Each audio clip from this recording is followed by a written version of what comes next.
Mala. Más profundo, perdón. Mala, no. Yo creo que... A ver, a ver, primero creo que hay una situación global, que no es... Los chilenos la vivimos como una situación particular en nuestro país, o sea, la crisis de la credibilidad, de la confianza en las instituciones. En Chile siempre tenemos esta tendencia a mirar las cosas como que las desarrolláramos nosotros mismos. En realidad nosotros estamos insertos en la crisis global de la democracia liberal. ¿Ah?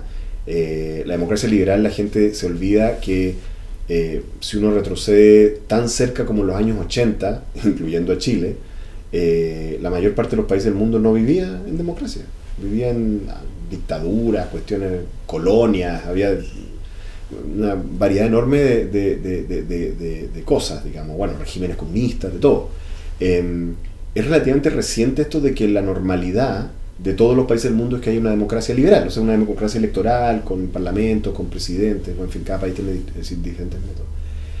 Entonces, hasta cierto punto hay que ver con perspectiva que lo que hemos visto es una consolidación de ese modelo de gobierno, ¿ah? En todos los países del mundo, que tuvo su peak, por así decirlo, justo al terminar el siglo XX, en ese momento, ¿no? Justo antes de la crisis subprime, ahí como que todo el mundo era democrático, ¿no? ¿Verdad? Casi todo el mundo era democrático. Y lo que estamos viendo ahora es que ese sistema está probando sus límites y sus falencias, ¿ah? En todas partes del mundo. Entonces lo primero es eso. La crisis de la democracia liberal chilena está inserta en la crisis global y tenemos muchas cosas en común y no somos tan originales como creemos que somos, ¿ya? Eso es lo primero. Y lo segundo es que yo sí creo que hay un elemento de originalidad en la crisis chilena. La parte original de la crisis chilena tiene que ver con ciertas características de la transición que quedaron incompletas, ¿no? Ciertas características institucionales de la política chilena que quedaron incompletas y ciertas particularidades muy específicas que tiene el régimen de partidos de Chile, que también es muy especial. O sea, esto de que tenemos muchos partiditos chiquititos, en vez de, por ejemplo, como en Estados Unidos o en Inglaterra, que hay como grandes partidos. Piensen ustedes que la gran crisis del bipartidismo español es que pasaron a tener 4, ¿no? O sea, 4 partidos hay, no sé, en el polo izquierdo de la nueva mayoría hay más que 4, digamos. Entonces, Chile tiene y eso ha sido una característica chilena desde siempre. Y hay algo particular a eso, a la balcanización de partidos políticos, que también es específico. Y que en resumen tiene que ver con lo siguiente, tiene que ver con que para desarrollar una buena institución, cualquier tipo de institución, un partido político, una universidad, una empresa, un sindicato, hay un cierto nivel de masa crítica. O sea, es más difícil tener instituciones de buena calidad cuando son chiquititas que cuando son más grandes. No garantiza que va a ser una buena institución cuando sea grande, pero es más difícil porque hay un tema de costos fijos de lograr cosas, ¿cierto? Por eso es que le cuesta tanto a las pymes, por ejemplo, ¿eh? Entonces, claro, en un mundo en el cual tenemos como pymes políticas, que son como los partidos chilenos, les cuesta mucho a esos partidos sostener niveles de institucionalidad interna de calidad. Es muy difícil, ¿no es cierto?, que un partido chiquitito tenga todas las cosas que tiene que tener un partido de calidad. El recuerdo que tenemos los chilenos de los partidos de calidad, cuando uno, por ejemplo, en el Partido Socialista, uno tiene como el recuerdo del antiguo Partido Socialista y uno dice, chuta, era una cuestión tremenda, ¿no?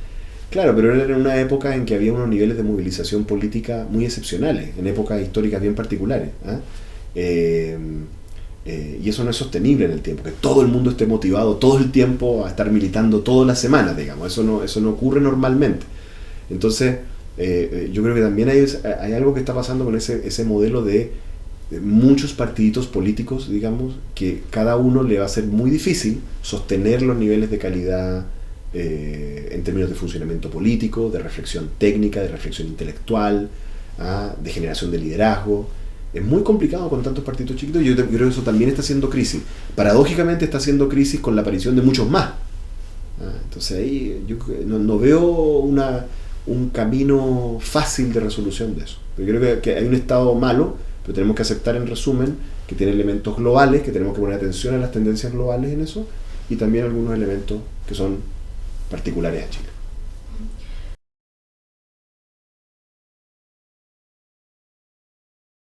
Primero, yo creo que tanto el rol de los movimientos sociales como los nuevos liderazgos políticos no tienen como fenómeno nada de nuevo. ¿Ya? Nada de nuevo en Chile. De los movimientos sociales, Gabriel Salazar viene escribiendo desde mucho tiempo, y el rol que han tenido en los distintos ciclos políticos, y no solo de izquierda, también otros tipos de ciclos políticos que tuvo Chile. Los movimientos sociales en todas partes del mundo, y en particular en Chile, siempre han sido un elemento, por así decirlo, de intermediación entre la formalidad de los partidos políticos, que están insertos en los mecanismos de la democracia, cualquiera sea en determinado momento, y la sociedad y la economía y la cultura, digamos, cotidiana. ¿Ya? Ese rol lo han tenido los movimientos sociales desde siempre, y en la historia del socialismo, por ejemplo, uno puede retroceder a los movimientos de artesanos del siglo XIX, que no eran propiamente partidos por las mutuales, que no eran propiamente una cosa o la otra, y que tenían un cierto rol. Y siempre había una relación de fricción, ¿no es cierto?, entre la formalidad del sistema político y los movimientos sociales, porque los movimientos sociales tratan de representar inquietudes, necesidades, y los partidos políticos tratan de institucionalizar eso, y eso siempre tiene una dificultad cuando uno trata de formalizar e institucionalidad algo que es por esencia anárquico, libre, cultural. Bueno, inevitablemente va a haber una fricción. Si yo encuentro que no hay nada de nuevo en eso. Siempre ha habido movimientos sociales en Chile. La anomalía fue el periodo, por así decirlo, de la transición, o los años de la concertación, en que efectivamente hubo una baja en la importancia de esos movimientos sociales, que yo creo que hay que atribuirlo, alguna gente lo atribuye a una especie como de conjura, de que se trató, pero yo creo que no, yo no lo viví así. Yo lo vivía a un momento contracultural, en el cual había sido tan intensa la lucha política por tantas décadas, lo que condujo, digamos, hasta el gobierno de Elwin, digamos, que un poco la gente, como el destape chileno, también fue un destape en contra de la política. El no estoy ni ahí del Chino Río era un acto de rebeldía, de no tengo por qué vivir mi vida en función de esto, digamos, un poco eso. Yo creo que hubo algo de eso, y eso, como todos los fenómenos culturales y políticos, se fue al chancho, por así decirlo, se exageró, y ahora como que se está normalizando hasta cierto punto, ¿no? Se vuelve y vamos a llegar a algún equilibrio. Así que yo encuentro que tienen un rol, y es lo más normal que hay. Lo de hoy es lo normal. Lo que no es normal es lo que vivimos durante los 20 años de la cosa. Quizás lo de hoy está un poquito sobregirado para el otro lado, y tiene que volver a restablecerse un cierto equilibrio, ¿ya? Pero es muy normal que exista. Y el tema de los liderazgos jóvenes también es un tema muy normal en Chile. Si uno retrocede en la historia y ve cuántos de los presidentes de la FECH, ¿no es cierto?, fueron después parlamentarios, va a descubrir que en eso no son muy originales la Camila y el Gabriel, digamos. O sea, no son, pucha, ahí. A ver, la FECH presentó a Huidobro, el poeta, como candidato presidencial el año, no sé, principios del siglo XX. O sea, los liderazgos jóvenes siempre han tenido un rol, también en la derecha, también ha sido así, y es muy normal también que esos liderazgos jóvenes surjan para desafiar los consensos que han sido establecidos y que están plasmados en lo que entienden que es la política. Por lo tanto, va a haber un elemento de crisis, que es lo que tú preguntabas, va a haber un elemento de conflicto, pero esos conflictos terminan resolviéndose de alguna manera. Eso es una dialéctica, la más antigua. O sea, lo que hoy es considerado un grupo extremadamente conservador, que es los ex-MAPU, en su momento era una cosa revolucionaria, y que la élite lo consideró una cosa terrible, digamos. Yo todavía me acuerdo alguna vez en unas charlas que invitaba a jóvenes socialistas, don Rodrigo Almeida, para conversar, para contar. Me acuerdo una vez que él contaba sobre lo fuerte que había sido eso cuando apareció el MAPU, ¿no es cierto?, en la élite chilena, en la democracia cristiana, por supuesto, pero en la élite chilena, ¿no es cierto?, y lo agresivo que ellos eran, ¿no? Esto de que adoptaron una simbología que era la simbología del Vietcong. La bandera del MAPU es como trata de tener reminiscencias al Vietcong o a Vietnam del sur, del norte, ¿no es cierto? Entonces, eso se parece mucho, ¿no es cierto?, a Gabriel Boric vestido con su chaquetón así como de comisario del Ejército Rojo, digamos, ¿ah? O sea, hay un elemento de estético de los liderazgos jóvenes que es muy natural y que tiene que ver con desafiar, con mostrar su desafío a lo establecido. En ese sentido no hay una gran novedad, ¿ah? Es muy normal, ¿no es cierto? Pasa también con los movimientos culturales en la música, ¿no? No parecerse a lo que hay, ¿no? Y ser distinto. Y eso tiene importancia, no hay que mirarlo en mero ni es frívolo, porque la estética también es parte de la comunicación, ¿ah? Entonces pero lo que tú preguntas de si lo encuentro una cosa muy novedosa, encuentro novedosos los de hoy, porque siempre lo de hoy va a ser distinto a lo de antes, pero como fenómeno no lo encuentro novedoso, lo encuentro lo más normal que.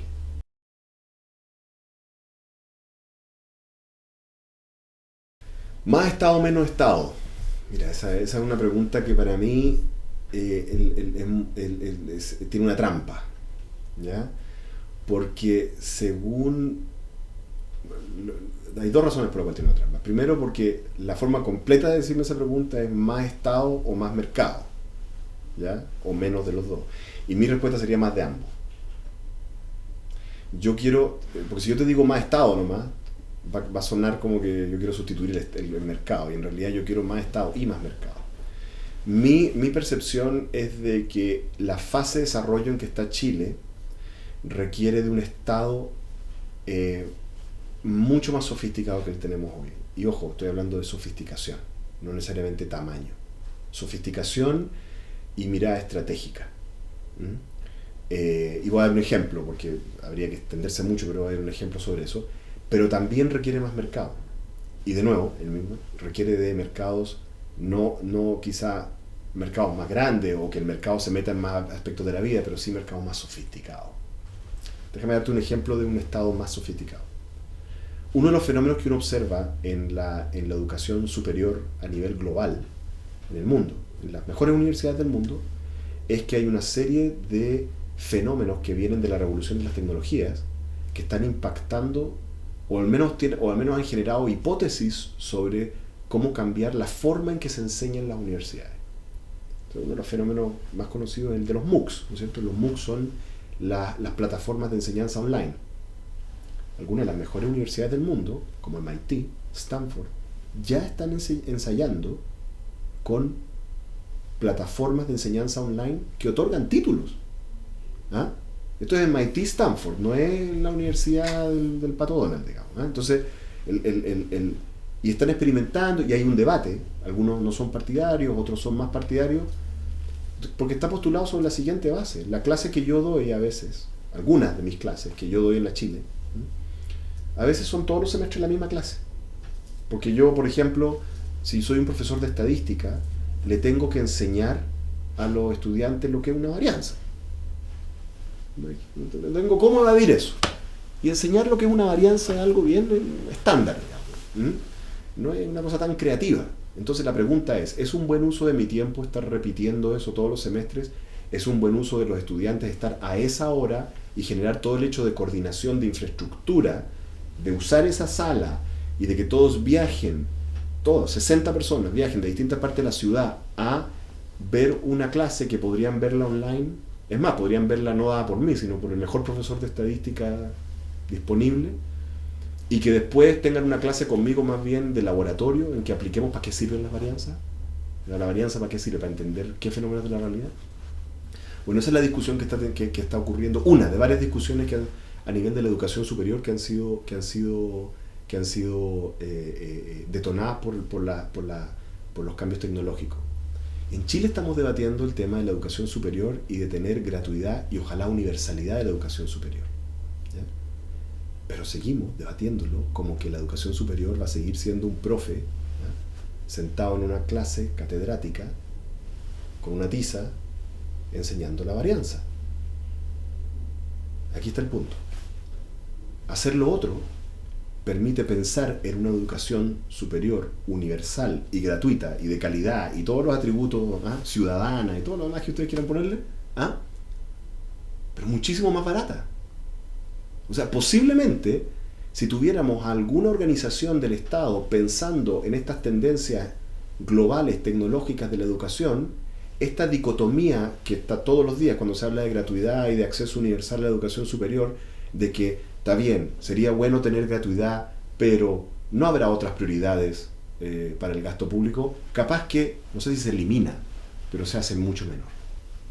Por ejemplo, esa es una manera de pensar los temas estratégicamente del Estado en forma sofisticada, que yo creo que en Chile no está ocurriendo. La discusión educativa en Chile está dominada por la inquietud social básica del tema del endeudamiento, de esto, el acceso, de que no lo estafen a la gente, básicamente, y de que haya igualdad de acceso. Pero una mirada estratégica sería decir, a ver, ¿cómo puedo pensar el problema más allá del formato en que me lo establece el problema político de hoy? ¿Cómo lo puedo ver hacia adelante, de una manera estratégica? ¿Podremos apostar a algo como los MOOCs, por ejemplo, en Chile? O quizás no, pues quizás cuando lo analicemos de manera estratégica hay que tener cuidado con esto que estoy diciendo, que quizás haya ciertos aspectos de esto que no son tan buenos, no sé. Pero yo no veo un Estado que está tomando, que tiene una instancia de reflexión estratégica de ese estilo. Y es una característica, ojo, del Estado, no de una coalición o la otra. Entonces, en ese sentido yo quiero más Estado, quiero más capacidad estratégica del Estado, que puede ser menos gasto público, pero de mejor calidad y más estratégico. Puede ser. Ya. En el caso de los mercados pienso lo mismo. Los mercados simples, los mercados de bienes primarios, de los bienes más simples posibles, ¿no es cierto?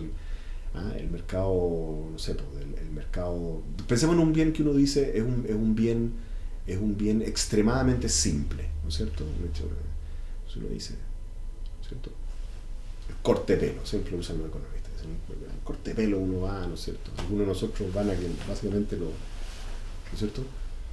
Y esa es una manera, y hay un cobro, ¿no es cierto? Corta el pelo, no sé, 5.000 pesos, listo, está cortado el pelo. La pregunta del desarrollo económico es cómo uno sofistica el mercado del corte de pelo. Entonces aparecen, como uno ve en otros países, en que los lugares donde la gente se corta el pelo son además una especie como de lugares en que te ofrecen una especie como de experiencia de consumidor asociada al corte de pelo. Incluso hay ciertos estilos que tienen que ver con eso. Hay un tema de valor agregado. Y por supuesto terminan cobrando mucho más, ¿no es cierto? También en el caso de la empresa privada, lo que nosotros necesitamos para avanzar a siguientes etapas de desarrollo es sofisticar los mercados. Y eso es una tarea que la tienen que hacer los consumidores pidiendo, pero también los empresarios inventando esa sofisticación de mercados. Y puede ser a partir de algo tan simple como los cortes de pelo, o la experiencia de ir a comprar un celular, o ir al estadio. Piensen ustedes la experiencia de ir al estadio en Chile. No sé si ustedes van al estadio, yo voy al estadio, soy hincha de la U, además de socialista. ¿No es cierto? Cuando uno va al estadio, el Estadio Nacional, al que le tengo mucho cariño, ¿no es cierto?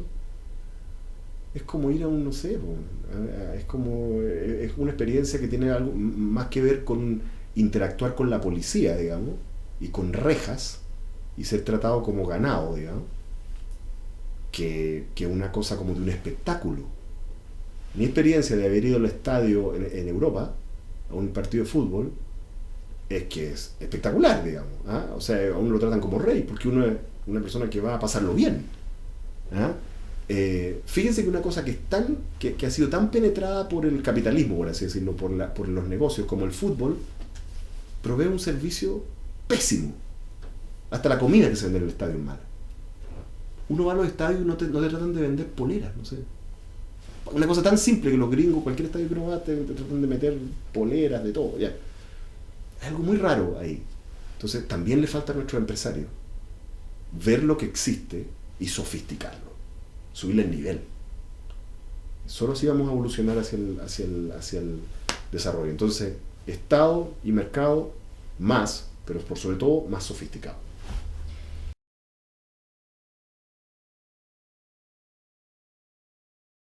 Tanto en innovación privada, de acuerdo, pero también pública.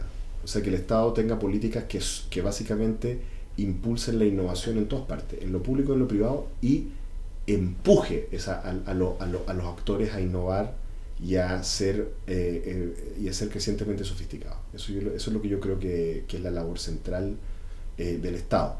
Por supuesto que hay muchas labores del Estado que son mucho más simples y tradicionales, en los cuales esto que estoy diciendo no cabe. O sea, cuando uno habla de los problemas del Sename, ¿ya? No estamos hablando de innovación, estamos hablando de que la gente cumpla con su trabajo, ¿ya? Y asuma la responsabilidad que tiene. Y ahí no hay que ponerse sofisticado ni ir a ningún seminario en Harvard para eso. ¿Eh? Eso es otro tipo de categoría, pero yo a lo que me estaba refiriendo es lo que tiene que hacer el Estado para impulsar el modelo de desarrollo, ¿ah? Para que tengamos podemos proyectar un modelo de desarrollo, y ahí sí creo que tenemos tanto una política y por ende un Estado como un empresariado que se siente muy cómodo, ambos, los políticos y los empresarios, en niveles relativamente bajos de sofisticación de lo que hacen.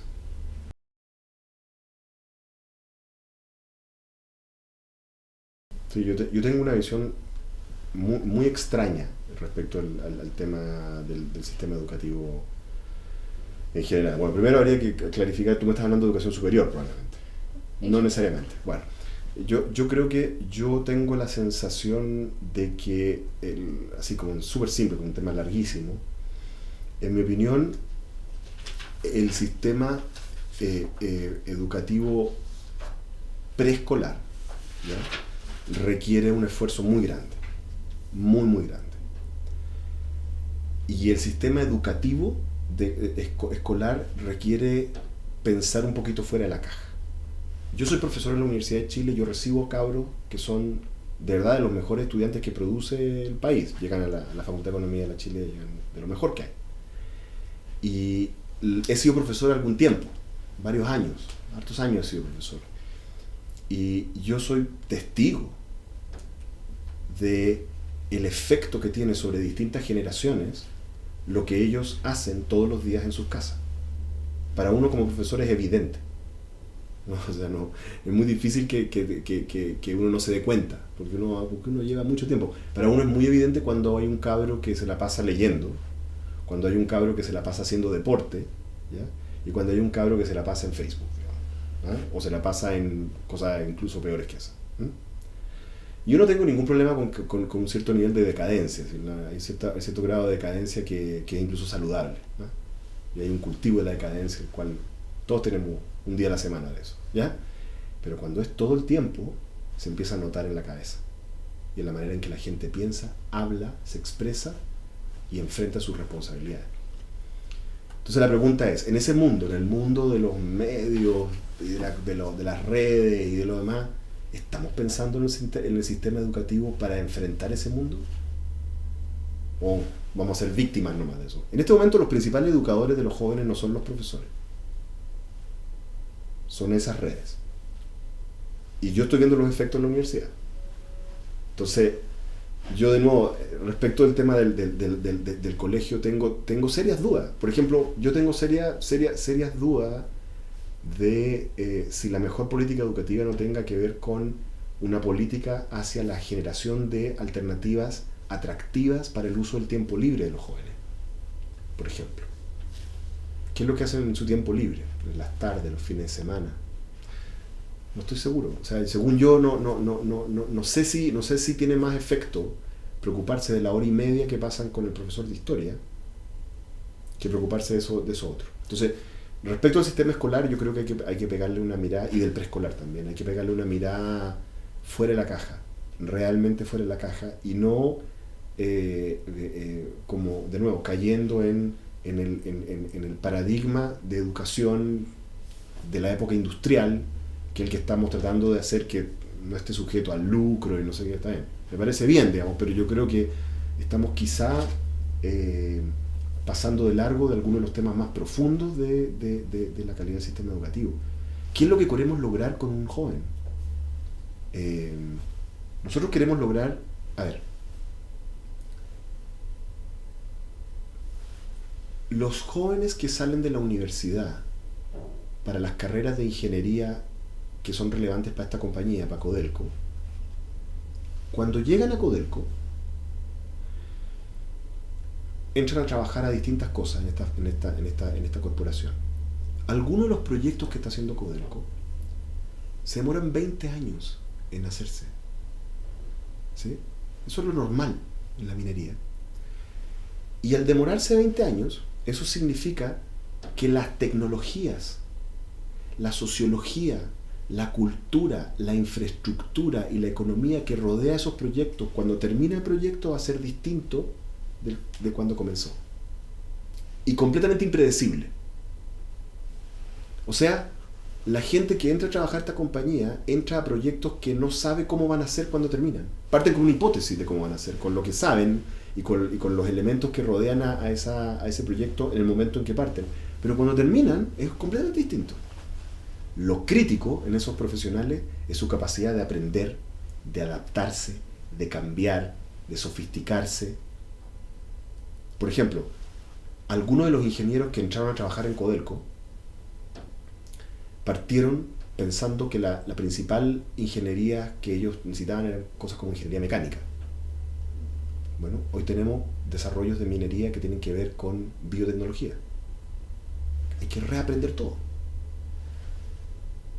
Eso es cierto tanto del gerente de Codelco como del trabajador obrero, por así decirlo, de Codelco. Entonces, mi pregunta es, ¿el sistema educativo chileno está enseñando a la gente a aprender, a adaptarse, a ser flexible, a ser sofisticado, pero cambiar?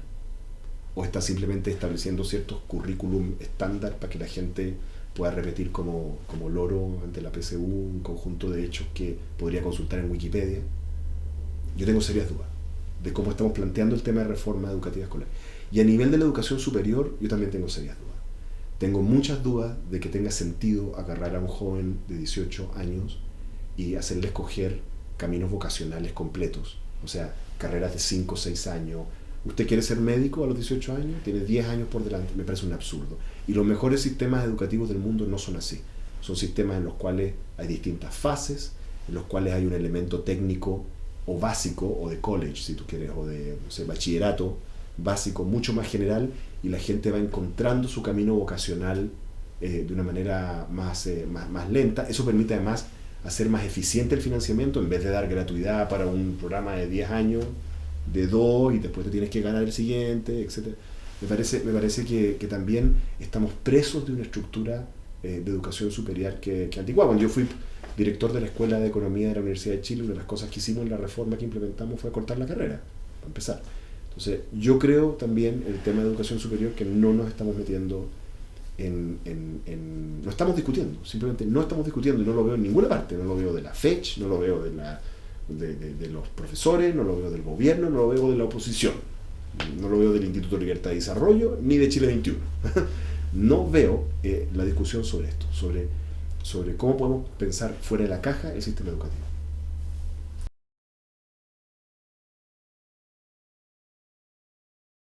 Yo creo que no existen las eras posideológicas. Ya todos los intelectuales afrancesados que andan con eso desde hace bastantes décadas, además, en general los leo, me divierto mucho, pero tiendo a ser bastante escéptico.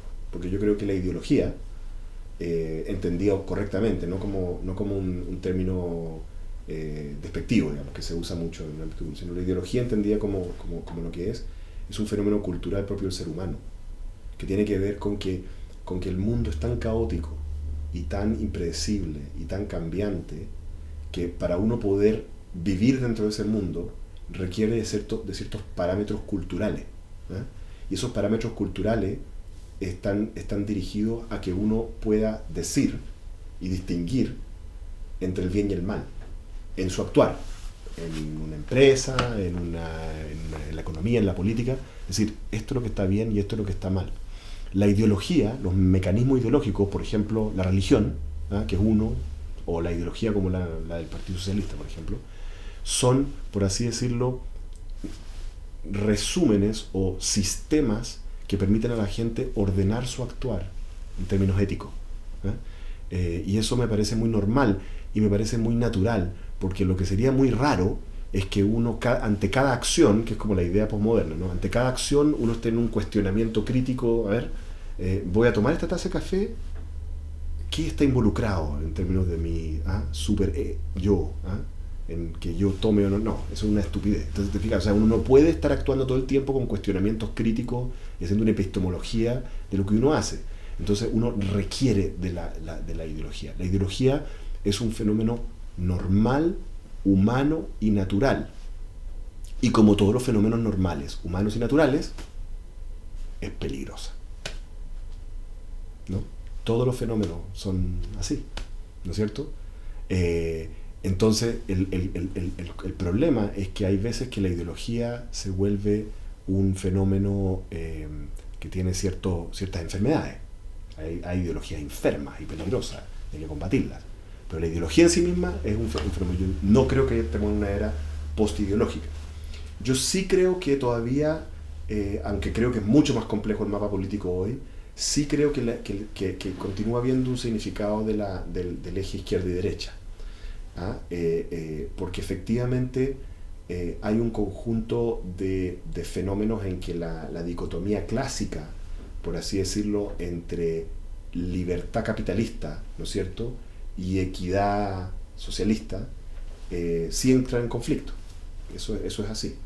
Hay muchos en que no, hay muchos en que se complementan, pero yo creo que todavía sigue habiendo muchos espacios en que eso sigue existiendo. Y por lo tanto, y esos espacios son muy importantes para muchas personas, como por ejemplo lo vemos en la discusión de las pensiones, de reforma laboral, etc. Entonces yo creo que sigue habiendo ese eje, pero hay que decir que ese eje está atravesado por otros ejes. Hoy en día hay un tema ambiental que no es tan fácil de colocar en esos ejes. Hay una serie de fenómenos culturales respecto a las libertades individuales que tampoco son tan fáciles. Y hay una serie de fenómenos que tienen que ver con la vida colectiva, la vida en comunidad, que tampoco son tan fáciles de clasificar en esa manera, pero sigue siendo. El restablecimiento de la socialdemocracia, yo creo que lo que se puede restablecer es una especie como de nueva socialdemocracia que resucita el espíritu clásico de todas las socialdemocracias que ha habido, porque ha habido varias. Desde principios del socialismo ha habido movimientos que se autodenominan socialdemócratas, ¿no? ¿Cierto? Kautsky, el famoso renegado Kautsky de Lenin, ¿no es cierto?, que era un marxista, pero crítico de los bolcheviques, y por eso es que Lenin le dijo que era un renegado, ¿no es cierto? Él pertenecía al Partido Socialdemócrata Alemán de la época, previo a la Segunda Guerra Mundial, previo a Hitler, todo eso, ¿no? Era un socialdemócrata marxista, crítico de los bolcheviques, muy distinto de Tony Blair, digamos, y muy distinto de, no sé, de los laboristas ingleses que establecieron el Sistema Nacional de Salud en Inglaterra. O sea, la socialdemocracia ha sido muy distinta. A veces ha sido más promercado, más antimercado, a veces ha sido más estatista, menos estatista. Ha cambiado. Lo que uno tiene que lograr es identificar cuál es el hilo conductor de lo que significa ser un socialdemócrata, o lo que yo llamaría más bien un socialista democrático. Y para mí el hilo conductor tiene que ver con un hecho esencial, que es el que yo discuto en el libro que saqué. Desde principios de la revolución capitalista, por allá hace 250 años, ¿no es cierto?, el gran problema que ha atormentado a los socialistas de todas las estirpes tiene que ver con el enorme poder destructivo que tiene el proceso de transformación capitalista sobre la vida cotidiana de las personas más vulnerables de la sociedad. Todos los socialistas, incluyendo a Marx, le han reconocido al capitalismo este potencial de generación de valor, de creación, de crecimiento económico, de expansión de las capacidades de consumo y de producción. Pero a todos los que son de inspiración socialista, ¿no es cierto?, dicen, bueno, eso es cierto, pero en este proceso de destrucción creativa del capitalismo se van destruyendo cosas que son importantes para las personas. Por ejemplo, clásico tema del fetichismo y la mercancía de Marx, se destruye la relación que tiene el artesano con el producto, que tiene que ver con su identidad. Se destruye la familia, se destruye el barrio, se destruye la comunidad, se destruye la aldea. Y todos esos fenómenos todos confluyen en la aparición de lo que llamamos el proletariado, ¿no es cierto?, que es este grupo de trabajadores que perdió todas estas otras identidades y lo único que le queda son sus hijos, digamos. son la gran preocupación de los socialistas clásicos. Y por eso es que los primeros socialistas, los socialistas utópicos, a lo que se dedicaban era a tratar de reinventar comunidades. Entonces inventaban comunidades utópicas, usualmente eran como socialcristianos, que trataban tenían un elemento medio puritano, medio de cristianismo fundamental, pero eran socialistas utópicos. Eugene Cabet, ¿no es cierto?, establecía comunidades, unas en Estados Unidos, ¿no es cierto?, hay algunos experimentos en Francia, en Inglaterra. La preocupación era cómo podemos hacer compatible con el capitalismo que tenemos el restablecimiento de comunidades, de sentidos de pertenencia y sentidos de significado para que las personas puedan vivir vidas completas y no sean proletarios, digamos. Todos los socialistas de todas las épocas siempre han reconocido que lo que no se va a poder es restablecer las formas clásicas, o sea, no se va a poder volver a las formas de comunidad de la antigüedad, sino que va a haber nuevas. Bueno, y han tenido distintas hipótesis de cómo se hacen, y algunas son más terribles que otras, digamos, y algunas son más utópicas que otras. Y en Chile tuvimos varios intentos de eso, distintos, varios, que uno puede trazar desde Bilbao para acá, pasando por el Frente Popular, pasando por una serie, pasando por incluso los intentos comunitaristas de la democracia cristiana, por los movimientos obreristas chilenos clásicos que están detrás del origen del Partido Socialista y del Partido Comunista, y una serie de otros fenómenos. Y ese es el tema central que hay que restablecer. Entonces la pregunta para restablecer un movimiento socialdemócrata hoy es el siguiente. Es la misma que se hicieron los socialistas utópicos. Igual. En el capitalismo de hoy, que no es el capitalismo que vivía Marx en 1848, ¿cierto?, y tampoco es el capitalismo que vivían los socialistas que salían de la Segunda Guerra Mundial, ¿no? El capitalismo de hoy, con redes sociales, con una economía global, con capital financiero como es hoy, con las virtudes y los defectos del capitalismo, cómo se tiene una política socialista de reconstrucción de lo comunitario y lo colectivo. Y la hipótesis que tengo yo, además, que ya no necesariamente como socialista, sino más bien como científico social, es que yo creo que la sustentabilidad, incluso del capitalismo, requiere esas comunidades. Y una lectura de la historia lo demuestra, que cuando ha habido procesos de expansión capitalista tan violentos y agresivos que terminan arrasando con todas las estructuras sociales, culturales y comunitarias, termina autodestruyéndose el capitalismo. Y mi duda es si la crisis de la democracia liberal de hoy, y la crisis del capitalismo global de hoy, y la crisis de la globalización de hoy, si Brexit, Donald Trump, Pepe Grillo en Italia, esta incapacidad de España de tener un gobierno, etcétera, etcétera, etcétera, no son reflejo de que hubo una fase de expansión del capitalismo que arrasó con todos los sentidos de pertenencia hasta un punto que lo hace insostenible.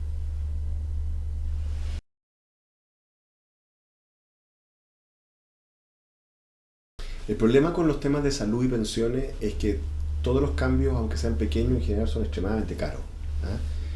Y son caros para alguien.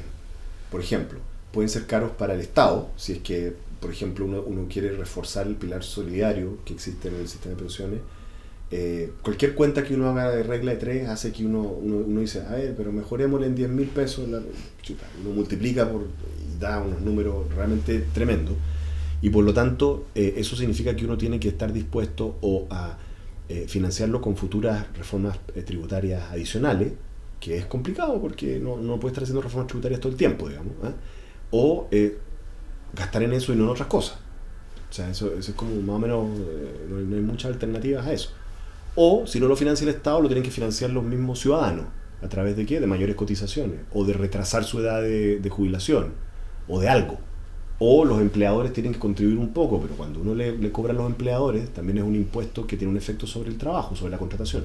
Entonces, no hay soluciones fáciles en este tema. Entonces, ¿de qué soy partidario yo? Yo soy partidario primero de hacer una clarificación conceptual que es bien importante. Cuando uno ve las protestas de hoy, de estos días, ve ve que aparentemente el debate que existe en Chile es entre dos sistemas, ¿ya? Y las palabras son el sistema de AFP, que la gente lo que dice con eso es el sistema de capitalización individual, ¿sí? Y la gente habla del sistema de reparto, ¿ya? Yo tengo la convicción de que la gente que dice sistema de reparto en realidad quiere decir más cosas que sistema de reparto. Y de hecho tengo alguna dificultad con esa palabra, porque algunas personas piensan que cuando se habla de sistema de reparto, lo que la gente está pidiendo es volver al sistema de las cajas de empleados de los años 50, y creo que la gente, al menos la que recuerda eso, sabe que eso no es una buena idea, ¿eh? En realidad lo que la gente quiere decir, creo, cuando dice que quiere un sistema de reparto, es que quiere un sistema solidario. O sea, quiere un sistema equitativo en que las personas tengan mejores pensiones y hay un elemento redistributivo, ¿ah? No tiene por qué ser como el sistema de las cajas de esa época, que tenía hartos defectos, ¿eh? Entonces, yo creo que lo que tenemos es un debate entre personas que son más partidarias de un sistema más basado en la capitalización individual y personas que son más partidarias de un sistema más solidario y más redistributivo. Yo creo que uno de los mayores problemas que tiene el sistema solidario y redistributivo es cuando ese sistema favorece a personas de altos ingresos. Entonces, si hay un sistema redistributivo y parte de esos beneficios y subsidios se lo lleva alguien como yo, y tengo una tremenda pensión subsidiada por el Estado, eso deslegitima cualquier sistema redistributivo. Entonces, una buena manera de evitar eso, desde mi punto de vista, es que las personas de ciertos niveles de ingresos para arriba, todas esas pensiones mayores que quieren tener, porque no van a querer tener la pensión, solamente la pensión básica que solidaria, esa parte del sistema me parece saludable que esté radicado en un sistema privado de cada uno ahorra y hay ciertos incentivos. También es bueno que la gente ahorre, ¿eh? Me parece que eso está bien, pero la abrumadora mayoría del sistema debiera estar basado en un sistema solidario. Ahora, la buena noticia, que yo creo que es bueno decirlo, porque en Chile no sé qué nos ha pasado con el tema de la amnesia, es que eso es exactamente el sistema que tenemos hoy. No solo eso, ese sistema lo estableció la presidenta Bachelet, una presidenta socialista, en el anterior gobierno socialista de la presidenta Bachelet. Antes de la presidenta Bachelet había un sistema de capitalización individual. Después de la presidenta Bachelet hay un sistema mixto en que la mitad del sistema es de capitalización individual y la otra mitad es de pilar solidario. De hecho, en el sistema actual, algo así como en 10 años más, casi el 70% de las pensiones que se van a pagar van a ser solidarias. Ahora, uno podría decir son muy bajas las pensiones, estoy de acuerdo, hay que fortalecer eso. Pero decir que el sistema que tenemos hoy es un sistema de capitalización individual es simplemente no entender lo que hicieron los socialistas por este país en el anterior gobierno de la presidenta Bachelet. Y el problema que tiene avanzar más en el pilar solidario es que es caro. Y por eso hay que ver cuánto podemos financiar y cuánto podemos avanzar, ¿no es cierto? Y también tenemos que visitar los temas que a la gente no le gustan, digamos, el tema de que va a haber que imponer más, ojalá con un componente que sea de los empleadores, y vamos a tener que ver el tema de la edad de jubilación, o sea, qué bueno que la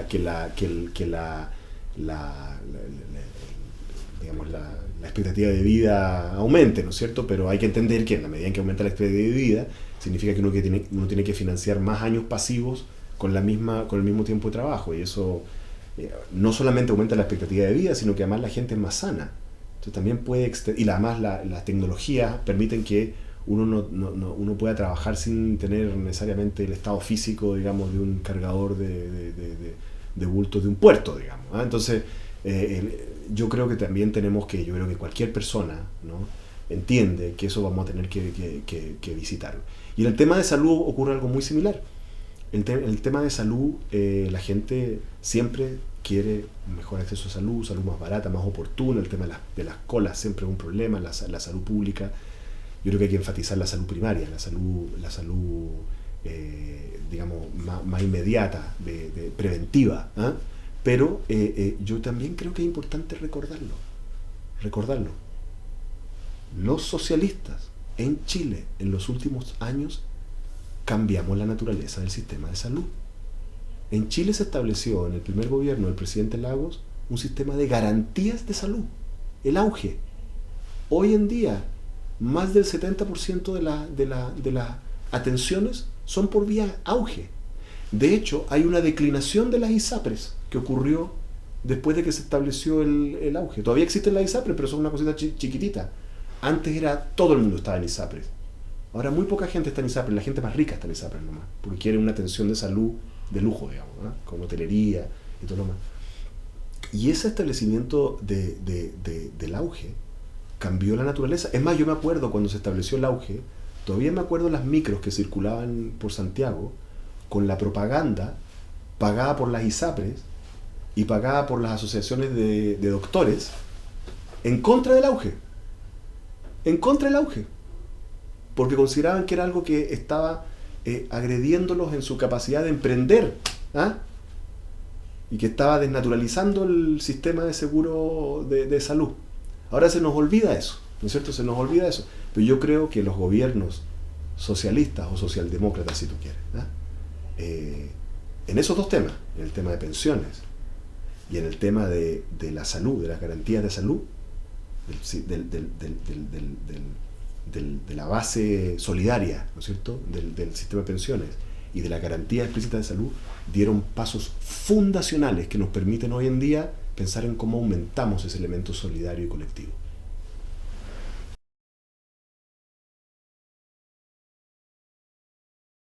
A ver, yo creo que los chilenos no tenemos la responsabilidad de participar en las discusiones públicas, es una responsabilidad como ciudadano informarse.